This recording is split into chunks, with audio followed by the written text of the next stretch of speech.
Film ini dimulai di sebuah dunia yang sudah hancur, di mana 14 tahun lalu wabah jamur mematikan melanda bumi dan menghapus hampir seluruh populasi hewan, tepatnya 98%. Hilangnya rantai makanan membuat umat manusia jatuh ke dalam kelaparan, lalu pecah perang demi bertahan hidup. Dari semua yang tersisa, hanya satu hal yang benar-benar berharga, yaitu tanah pertanian. Itulah satu-satunya sumber kehidupan terakhir yang bisa menjaga manusia tetap bertahan hidup. Tak lama kemudian, kita melihat sekelompok orang bersenjata melangkah hati-hati melintasi ladang luas, mendekati sebuah rumah terpencil. Seorang pria memanggil penghuni rumah dengan ramah, memuji panen dan tanah mereka seolah hanya ingin bertamu. Tapi diam-diam, beberapa orang lainnya berusaha menyelinap masuk lewat berbagai pintu. Sialnya, salah satu langsung tewas di tempat.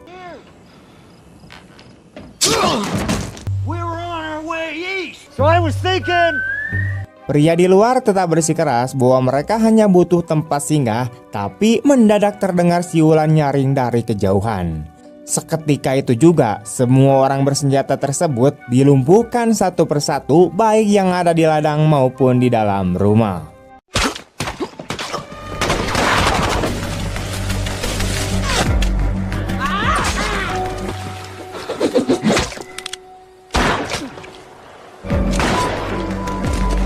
Dari sini kita dikenalkan pada sosok Hailey, seorang wanita tangguh yang bergerak cepat di antara tanaman sambil menembak musuh dengan akurasi yang mematikan. Ia segera menghubungi putrinya bernama Rain lewat radio. Rain yang berjaga di dekat jendela langsung membalas tembakan ke arah para penyusup. Di sisi lain, putra Hailey yaitu Manny berhasil menangkap satu orang asing yang mencoba kabur.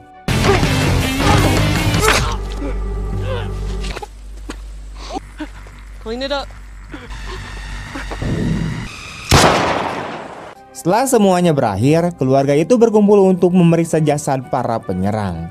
Di sini, penonton diperkenalkan dengan anggota keluarga lainnya, yaitu suami Hailey bernama Galen, serta putri mereka yang lain yaitu Dennis. Mereka mulai bertanya-tanya bagaimana orang-orang ini bisa menembus pertahanan rumah dan akhirnya sepakat untuk memperkuat perlindungan supaya tak ada lagi yang bisa masuk lagi.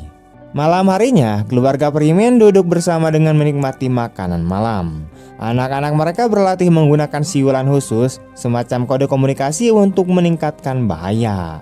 Obrolan mereka juga berkisar pada hal-hal rutin seperti perawatan tanaman dan keamanan ladang. Saat itu, Hailey memberikan misi penting untuk Manny, mengirimkan perbekalan kepada sahabatnya yaitu Augusta yang tinggal cukup jauh dari sana. Ia menekankan pada Manny untuk selalu waspada, jangan mudah percaya pada orang asing, dan hindari terlibat dengan siapapun di luar.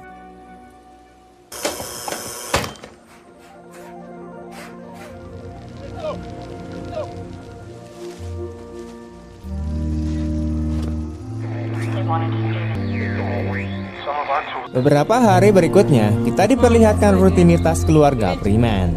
Anak-anak berlatih bela diri, lari lintas alam, hingga mengasah kemampuan menembak.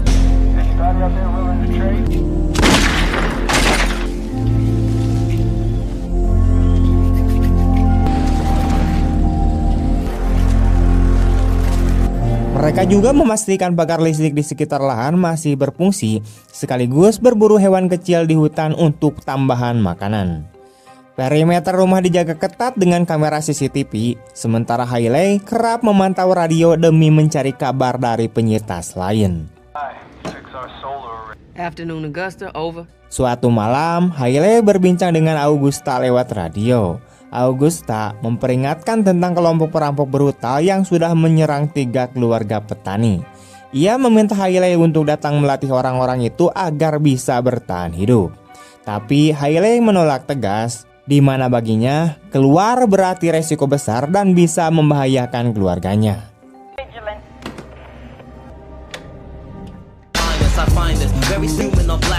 Extraterrestrial or elusive. I knew a girl by the name of Rock moving to the sound coming out of the speak. I said, what's up, girl? You still check the vibe on the radio? Not the transmission. Keesokan harinya, Manny berangkat dengan sebuah kendaraan menuju bangunan tua yang sudah bobrok.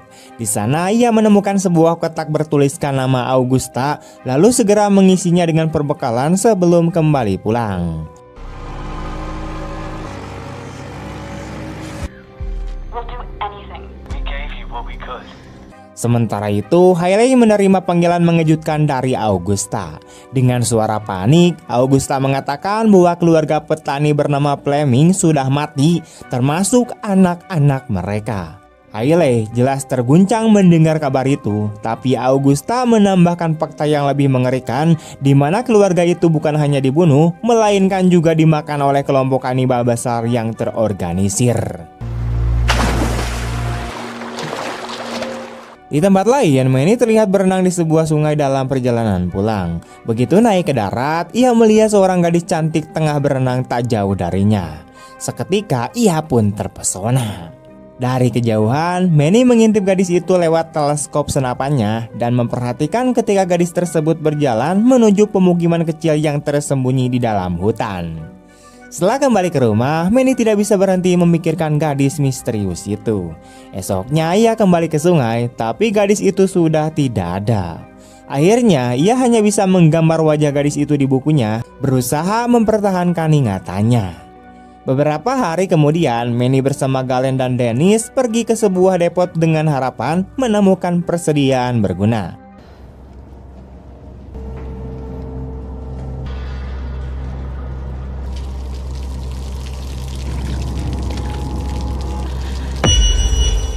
Namun suasana berubah mencekam ketika Dennis melihat beberapa tubuh bergelantungan dari langit-langit. Tak lama setelah itu, mereka bertemu dengan sekelompok pria berseragam yang mengaku sebagai tentara. Para tentara ini bilang mereka tinggal bersama keluarga lokal untuk membantu para petani. Galen langsung bertanya apakah mereka tinggal bersama keluarga Fleming, dan tentara itu mengiyakan. Mendengar jawaban itu, Galen akhirnya memberitahu anak-anaknya bahwa keluarga Fleming sudah mati. You must be part of the network. Sebelum pergi, Manny sempat menyarankan untuk memeriksa jasad-jasad yang ada, siapa tahu ada sesuatu yang berguna. Galen pun mengizinkan. Dennis kemudian membuka sebuah tas dari salah satu mayit, tapi tiba-tiba seorang wanita tua yang tadinya berpura-pura mati bangkit dan menembaknya tepat di perut. Wanita itu pun langsung kabur.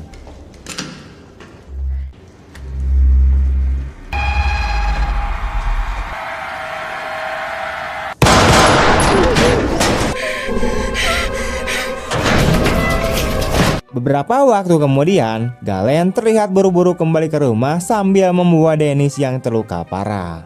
Hailey pun segera melakukan prosedur darurat, berhasil menstabilkan kondisi putrinya. Meski begitu, Manny merasa sangat bersalah karena ia yang menyarankan pemeriksaan mayat-mayat tadi. Untungnya, Ryan menenangkannya dan bilang bahwa berkat usahanya, Dennis masih selamat. We've had an incident over. Setelah itu, Hailey mencoba menghubungi Augusta untuk melaporkan kejadian tersebut, tapi anehnya kali ini sahabatnya tidak merespon sama sekali.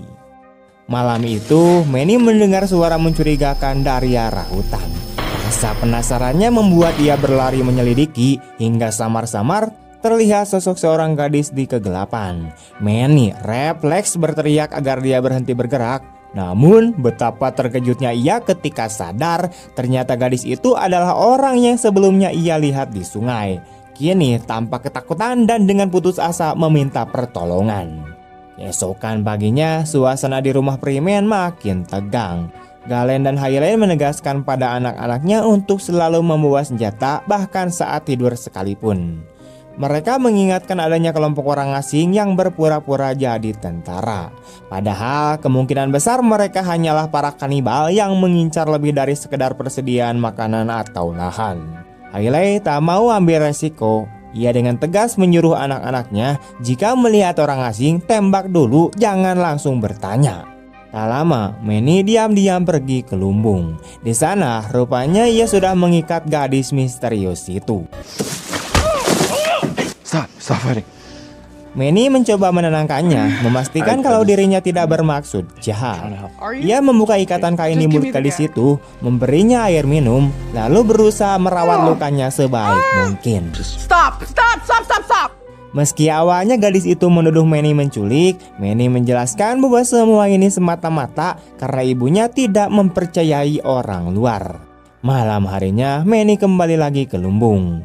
Kali ini ia menuntut penjelasan siapa sebenarnya gadis itu dan apa urusannya di sana. Gadis itu sempat memohon agar diizinkan memakai radio, tapi Manny menolak. Ia tak ingin mengambil resiko. Akhirnya gadis itu luluh dan menangis, mengaku hanya ingin tahu apakah orang-orangnya masih selamat. Mendengar itu, Manny mulai iba. Ia pun kemudian melepaskannya. Perlahan, gadis itu akhirnya mengungkapkan tujuan sebenarnya, di mana ia butuh radio untuk menemukan lahan pertanian keluarga Freeman. Hal ini membuat Manny terkejut, dan ketika ditanya alasannya, gadis itu menjelaskan bahwa bibinya bilang hanya keluarga Freeman yang bisa membantu. Sejak saat itu, hubungan mereka mulai mencair. Manny menceritakan hobinya berenang, sementara gadis itu dengan malu-malu mengaku pernah melihat Manny mengawasinya di sungai. Hal itu membuat Manny kikuk, tapi sekaligus menumbuhkan kedekatan di antara mereka. What's this? Keesokan paginya, Hailey menyadari Manny tidak ada di rumah. Ia segera keluar mencari dan menemukan gadis misterius itu sedang menari bebas di lumbung dengan pemutar musik milik Manny, sementara Manny asik menonton. Calm down, yo this your boy, yo you sweet life phantom. Tell me no, oh, lo, lo. I see this. Suasana yang tadinya hangat seketika berubah mencekam ketika Hailey muncul. Ia tanpa ragu menarik paksa gadis itu, sementara Manny dikunci di dalam lumbung. Manny panik berusaha keras mendobrak pintu agar bisa keluar. Di luar, Hailey mengarahkan senjatanya pada gadis itu dan menuntut kejujuran. Gadis itu akhirnya mengaku bernama Dawn. Ia bercerita bahwa dirinya seorang perawat dari program pemerintah yang memberikan bantuan medis untuk para petani dan kelompoknya kemudian diserang. Hailey tidak percaya begitu saja, bahkan sampai menembak peluru peringatan. Ketakutan, Dawn pun akhirnya jujur bahwa ia dikirim oleh bibinya yaitu Augusta. Nama itu membuat Hailey terdiam sesaat, seolah tak percaya dengan apa yang ia dengar. Sementara itu, Manny berhasil meloloskan diri dari lumbung dan langsung menuju ruang kontrol. Dengan putus asa, ia mencoba menghubungi Augusta lewat radio, tapi tak ada jawaban. On upstairs. Hello? Mom, Augusta's on the radio. What's going on? What are you doing? Tiba-tiba, Hailey masuk dengan wajah yang marah. Manny tetap bersikeras bahwa Augusta mungkin dalam bahaya. Namun ibunya menegaskan bahwa Augusta adalah seorang marinir tangguh, bisa menjaga dirinya sendiri. Hailey menuduh Manny termakan tipu daya Dawn dan menyebut gadis itu adalah seorang pembohong. Perdebatan sengit pun terjadi hingga Manny yang frustasi akhirnya kabur dengan penuh emosi. She gonna play you. It's your miserable life, not mine.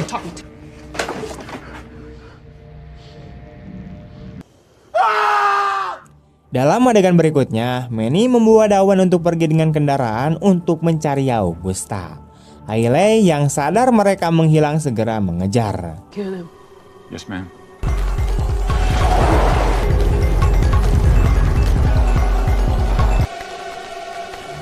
Sementara itu, Manny dan Dawn tiba di perkemahan.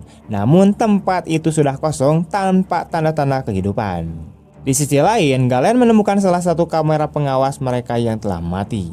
Ia pergi mengecek penyebabnya, sementara Dawn membawa Manny ke sebuah trailer kosong.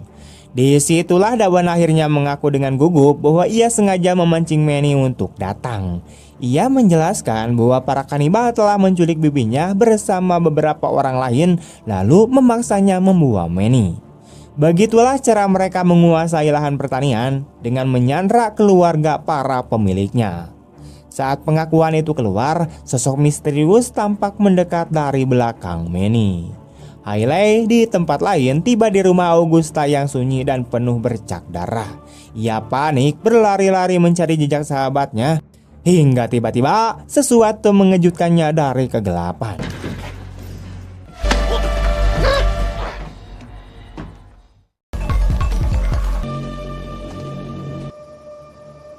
Kembali ke lahan pertanian, Galen melihat sosok seekor rusa di kejauhan. Itu mustahil karena binatang semacam itu sudah dianggap punah.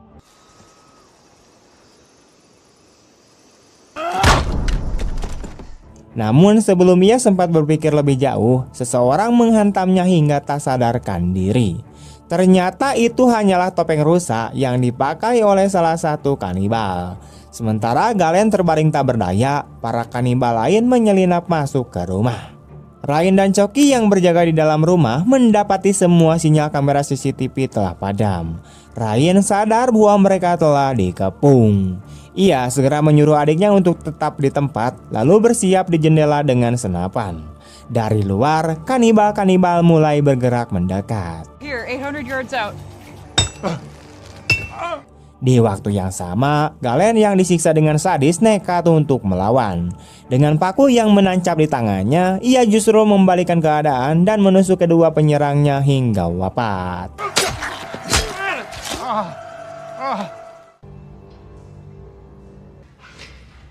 Sementara itu, Hailey siuman di sebuah ruangan bawah tanah yang gelap. Ia terikat dan di hadapannya tampak Augusta yang juga terluka parah. Di rumah, Ryan menembak tanpa henti ke arah para penyusup. Beberapa berhasil ia tumbangkan, tapi sisanya membalas dengan brutal menghancurkan kaca jendela.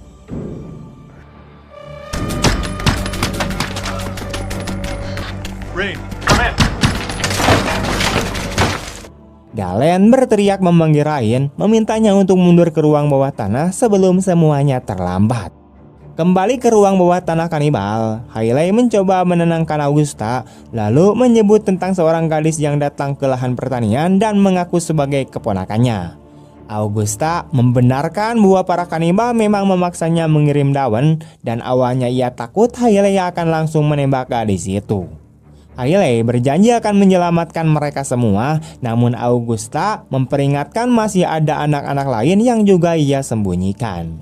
Tepat saat itu, pemimpin kanibal muncul dan menghina Hailey. Menurutnya, Hailey berbeda dari keluarga petani lain karena ia sebenarnya tak peduli dengan nyawa orang lain.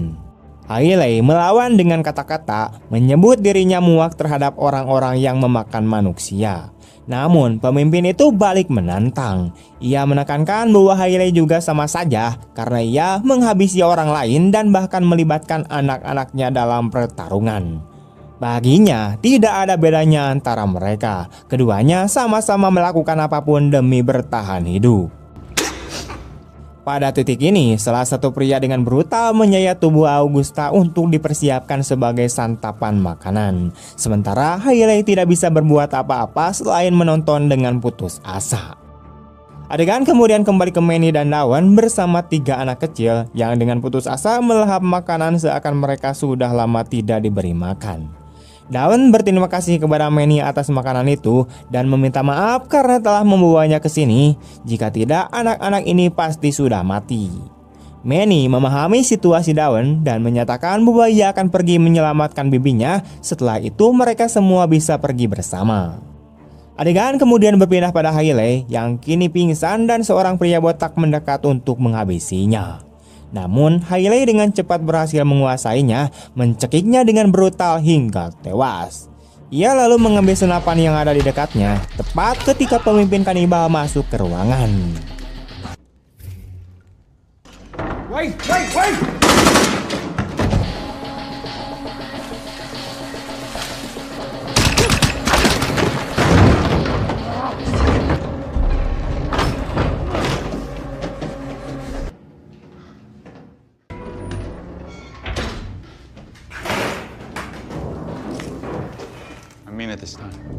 Kembali ke lahan pertanian, Galen dan anak-anaknya berlindung di ruang bawah tanah, tetapi Dennis masih berada di lantai atas bersembunyi di dalam lemari.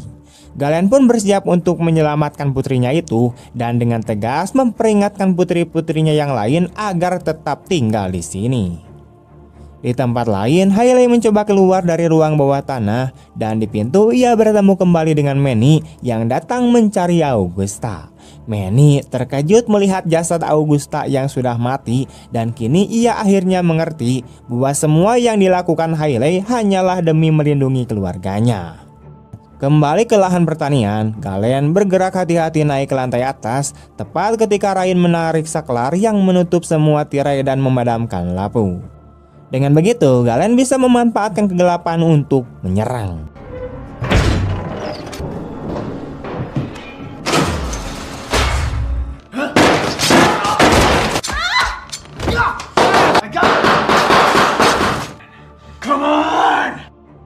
Setelah semua lawan tewas, ia memerintahkan Ryan untuk menyalakan kembali lampu dan terlihat bahwa dirinya juga mengalami luka parah. Di sisi lain, Manny dan Hailey bertemu kembali dengan Dawan serta ketiga anak kecil itu. Ketika Dawan mengetahui bahwa bibinya telah mati, ia hancur dan dipenuhi kesedihan mendalam.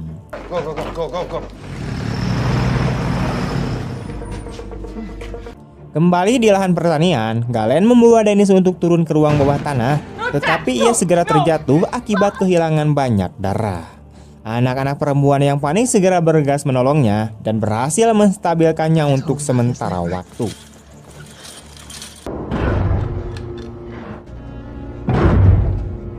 We got 2 left. Ryan lalu memeriksa CCTV dan menemukan ada 2 penyusup yang masih berada di luar menumpahkan bensin di sekitar rumah untuk membakarnya. Meski terluka parah, Galen yakin ia masih bisa menghabisi mereka dan meminta agar mereka dibiarkan masuk. Di luar, Hailey dan anak-anak dengan hati-hati mendekati lahan pertanian ketika tiba-tiba hujan peluru menghantam mereka. Hailey dengan cemas memerintahkan Manny untuk membawa anak-anak ke ruang bawah tanah dan berjanji bahwa ia sendiri yang akan mengurus semua ini.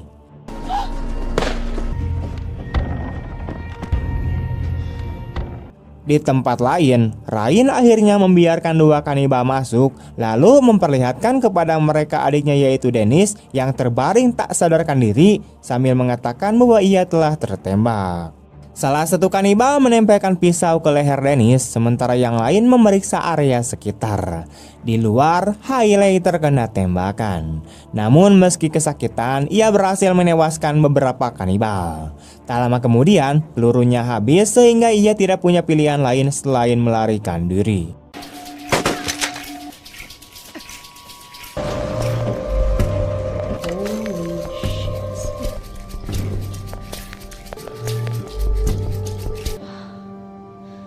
Di ruang bawah tanah, salah satu kanibal membuka pintu tersembunyi yang membawanya ke sebuah ruangan penuh dengan amunisi.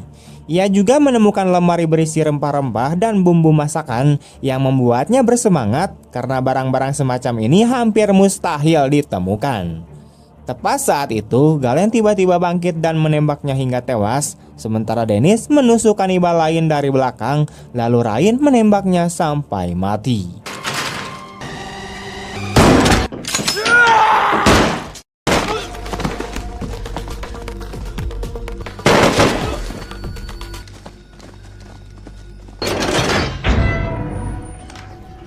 Tak lama kemudian, Manny dan anak-anak lain tiba di ruang bawah tanah di mana Ryan kesal melihat Dawan kembali bersama anak-anak tambahan. Namun Dawan tidak menghiraukannya dan segera bergegas untuk menolong Galen yang kini terluka kritis. Sementara itu, Manny memutuskan untuk keluar lagi karena ibunya masih dalam bahaya dan harus diselamatkan. Di luar, Hailey terlihat pincang berjalan menuju lumbung. Tetapi ia segera dikepung oleh 3 kanibal terakhir yang masih hidup.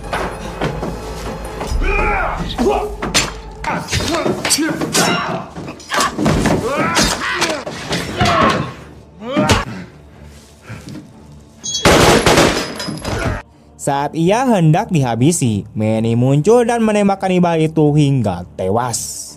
Ia lalu dengan panik bergegas menolong Hailey, tetapi kondisinya kritis karena luka parah di banyak bagian tubuh.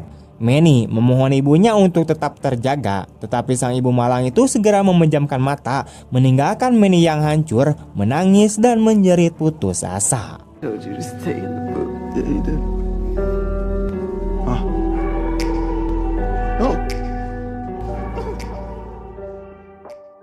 Adegan kemudian berpindah ke beberapa hari kemudian ketika kehidupan di sana perlahan kembali normal. Anak-anak terlihat bekerja sama menyiapkan meja makan untuk makan siang. Namun tak lama kemudian sesuatu yang tak terduga terjadi. Hailey perlahan turun dari tangga dengan terpincang-pincang, menunjukkan bahwa ia selamat dari luka-lukanya. Film ini ditutup dengan keluarga itu yang berkumpul menikmati makan bersama, sementara Hailey memandang mereka dengan penuh kasih sayang dan rasa bangga yang bersinar di matanya. Dengan begitu, film pun tamat.